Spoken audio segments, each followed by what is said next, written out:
Germany had already won. France had fallen in 6 weeks.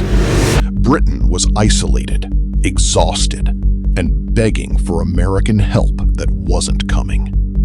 The Soviet Union had a peace deal with Berlin, and Hitler's own generals were privately celebrating, believing the war in Europe was essentially over. So how did the most powerful military machine in modern history collapse completely within 4 years? One decision, one date, June 22nd, 1941. Now, before we go further, let's talk about what most people believe. Ask anyone why Hitler lost World War II, and you'll hear the same 3 answers every time. 1. The Allies were simply too powerful. 2. America entered the war and tipped the balance. 3. Fighting on 2 fronts stretched Germany too thin. These aren't lies, but here's what every textbook leaves out. All of those factors came after Germany had already made its fatal error. The 2-front war didn't happen to Hitler. He created it, deliberately, against the advice of every senior general he had. The defeat wasn't imposed from outside. He chose it. And today, we're going to prove exactly how and exactly when.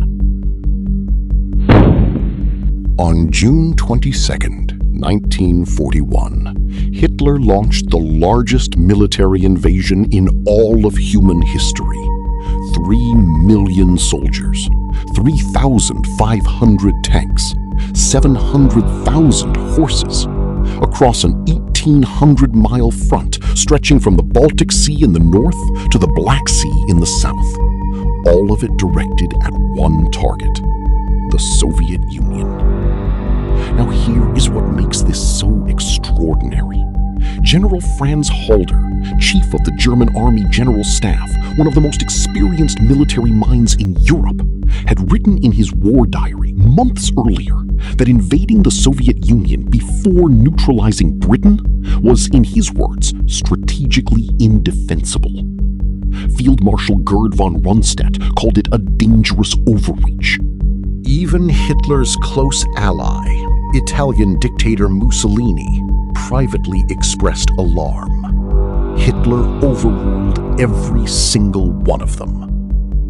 And buried inside Operation Barbarossa were not 1, but 3 separate catastrophic mistakes, each one compounding the last, each one pulling Germany closer to the edge. We're going to go through all 3, because when you see them laid out together, you'll understand that Germany's defeat wasn't a story of Allied strength. It was a story of self-destruction. Let's start with a date most people have never heard of. May 15th, 1941. That was the original launch date for Operation Barbarossa, 5 weeks earlier than what actually happened. So what went wrong? In early 1941, Hitler's ally, Mussolini, had launched a disastrous invasion of Greece. The campaign collapsed almost immediately.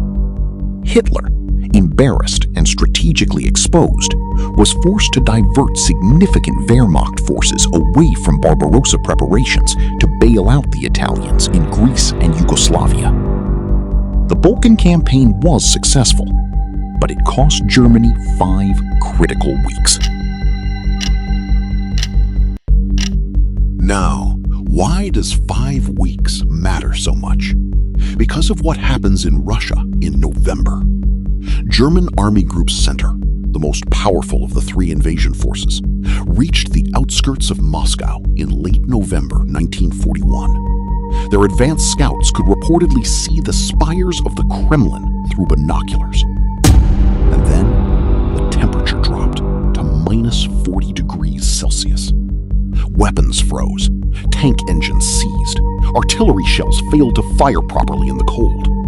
German soldiers, and this detail is almost unbelievable, were still wearing summer uniforms because Hitler's planners had been so confident of a quick victory that they had not issued winter equipment.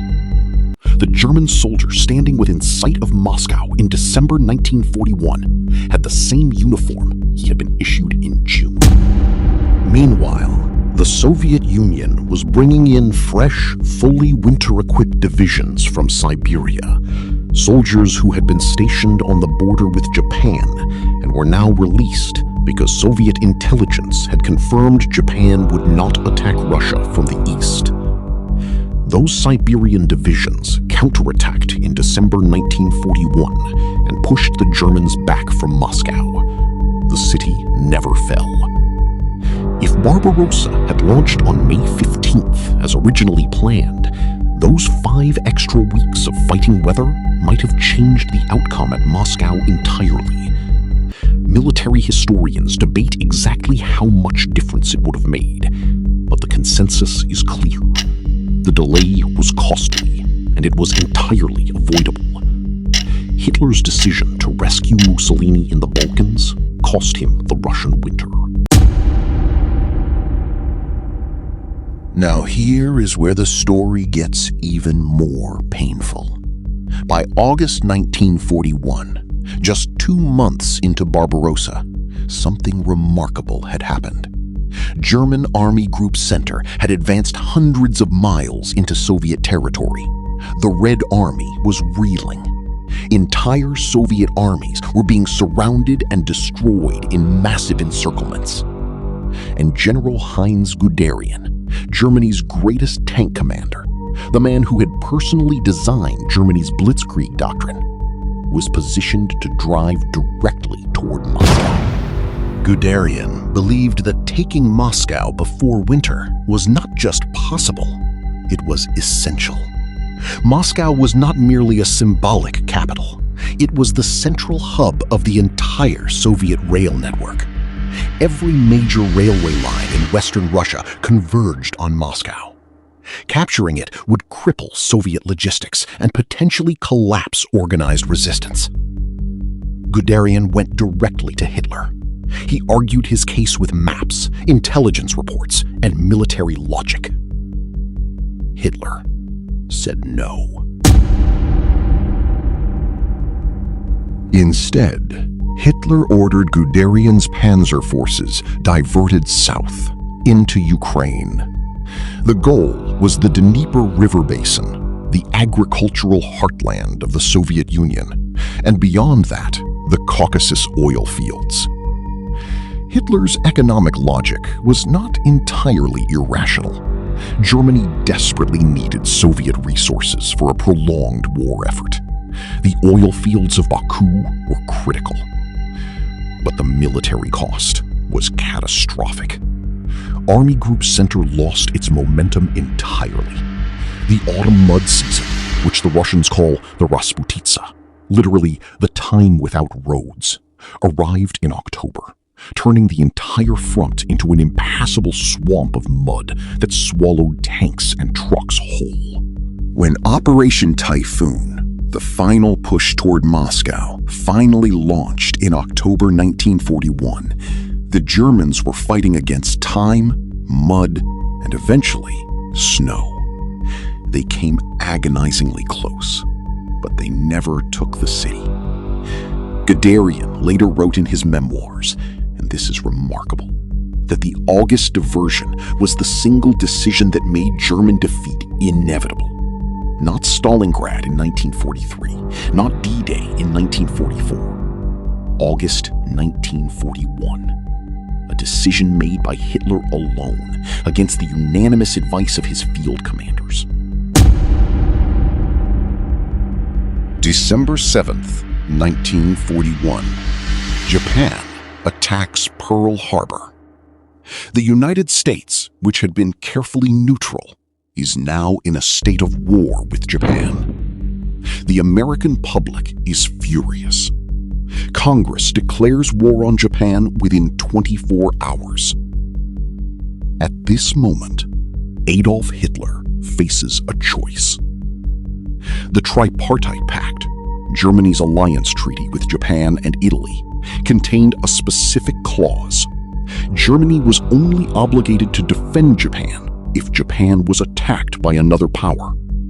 Japan had done the attacking at Pearl Harbor. By the strict terms of the treaty, Germany owed Japan nothing. Hitler could have stayed out of the American war entirely. On December 11th, 1941, 4 days after Pearl Harbor, Hitler voluntarily declared war on the United States. Nobody asked him to. No treaty required it. His military advisors did not recommend it. He did it because he believed, genuinely believed, that Germany would defeat the Soviet Union before American industrial power could be brought to bear in Europe. He believed the war would be over before America mattered. He was completely wrong. American industrial capacity was unlike anything the world had seen. By 1944, the United States was producing more military equipment every 3 months than Germany produced in an entire year. The sheer weight of American manufacturing, combined with Soviet manpower and British resilience, created an Allied coalition that Germany had absolutely no answer to. And Hitler had invited all of it, voluntarily. Here is the part that history textbooks almost never include. Germany didn't just lose militarily. Hitler's own ideology made victory structurally impossible, even when the military opportunities existed. When German forces entered Ukraine in 1941, something unexpected happened. Millions of Ukrainians, who had suffered terribly under Stalin's forced collectivization and the devastating famine of the 1930s, initially welcomed German soldiers as liberators. There was genuine, widespread anti-Stalin sentiment across occupied Soviet territories. Historians like Robert Gellatly have documented that with a different political approach, treating local populations as allies rather than subhuman slave labor, Germany might have recruited millions of collaborators and undermined Soviet resistance from within.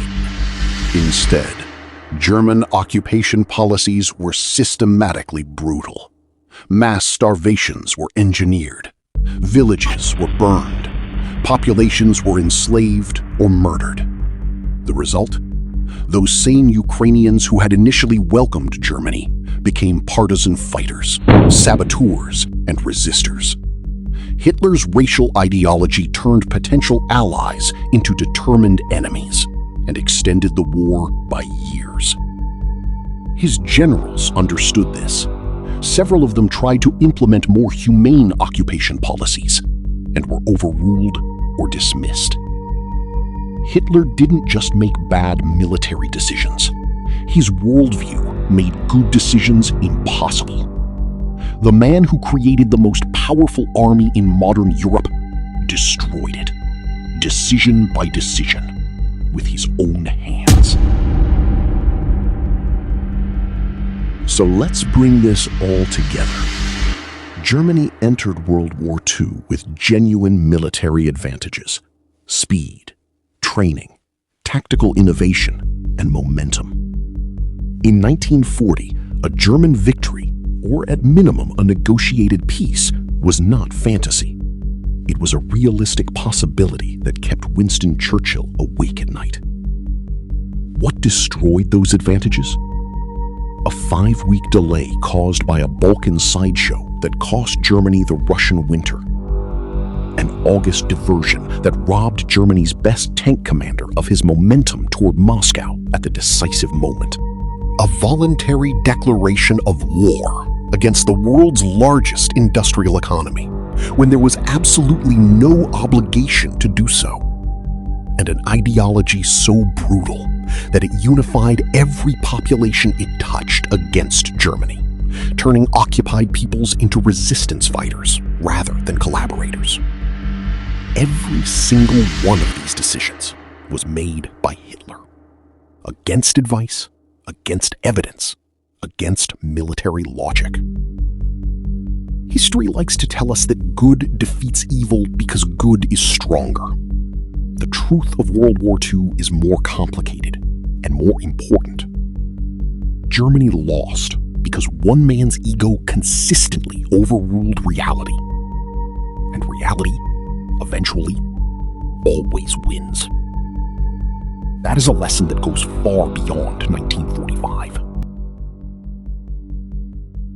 If this video changed how you think about a story you thought you already knew, that is exactly what this channel exists to do. Drop a comment below. What do you think was Hitler's single biggest mistake? I read every single one. Like this video if you learned something new. Subscribe if you want history that actually surprises you. And I'll see you in the next one.